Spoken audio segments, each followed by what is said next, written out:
សួស្តីបងប្អូនទាំងអស់គ្នាថ្ងៃនេះខ្ញុំមកបរៀនបងប្អូនទាំងអស់គ្នាក្នុងការបង្កើត account នៅ Invertizo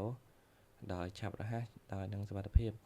ដើម្បីការពារក្នុងការដែលយើងផ្ញើតាក់ញ៉ាំប័ណ្ណឬក៏ passport ទៅឲ្យអ្នកដទៃខ្លាចគេយករបស់យើងទៅធ្វើរឿងអីដែលខុសច្បាប់អញ្ចឹងដើម្បីចូលបង្កើតបានគឺបងប្អូនទាំងអស់គ្នាគ្រាន់តែចុចទៅលើ comment ឬក៏ description និងចុចទៅលើ website របស់ខ្ញុំហ្នឹងមក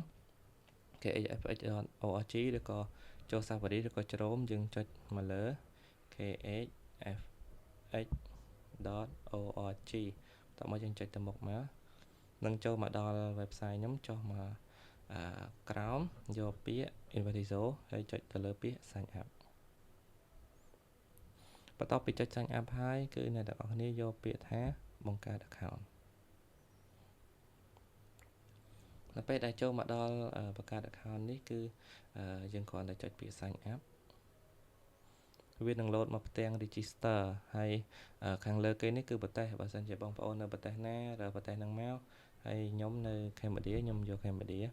ហើយឈ្មោះយើងអាចដាក់ឈ្មោះមក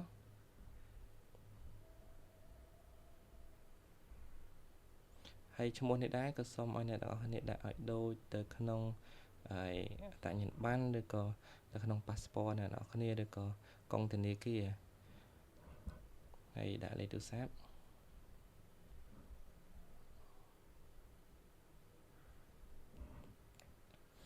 តោះមកយើងដាក់ email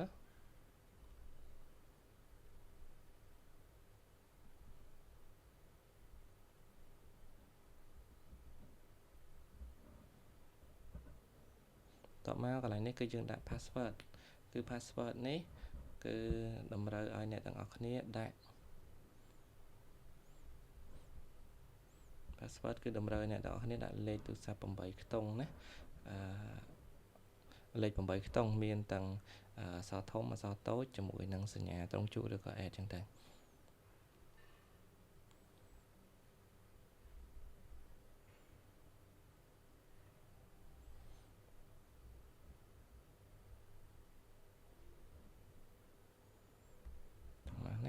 ហើយយើងចុចពី I have agreement and register ហើយ I have read an agreement បន្ទាប់មកអ្នកនរគ្នាគ្រាន់តែពិនិត្យមើលឡើងវិញថាឈ្មោះយើងត្រូវអត់លេខទូរស័ព្ទ Gmail ត្រូវអត់បន្ទាប់មកយើងគ្រាន់តែចុចទៅលើ register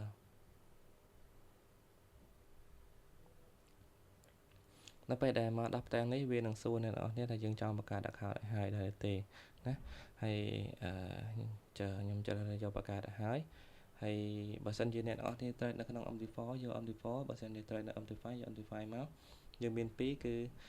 standard ជាមួយនឹង sen ណាបើសិនជាបងប្អូនក៏ trade យូរហើយខ្ញុំ recommend ឲ្យយក standard តែបើសិនជាបងប្អូនដៃថ្មីទេខ្ញុំ recommend ឲ្យយក real sen ណាចឹងខ្ញុំយក standard ហើយ leverage យើងយក1លើ 1000 ណាហើយយើងគ្រាន់តែចុច open account បន្ទាប់មកដល់នេះគឺវានឹង load ហើយលេខជាមួយនឹង password ដើម្បីយើងយកទៅ log in នៅក្នុង MT5 ណាហើយប៉ុណ្ណឹងរួចជាការស្រេចហើយខ្ញុំមានវីដេអូក្រោយដើម្បីបង្ហាញអ្នកនរគ្នាអំពីការ verify account ដើម្បីឲ្យវាគ្រប់គោលការណ៍ណា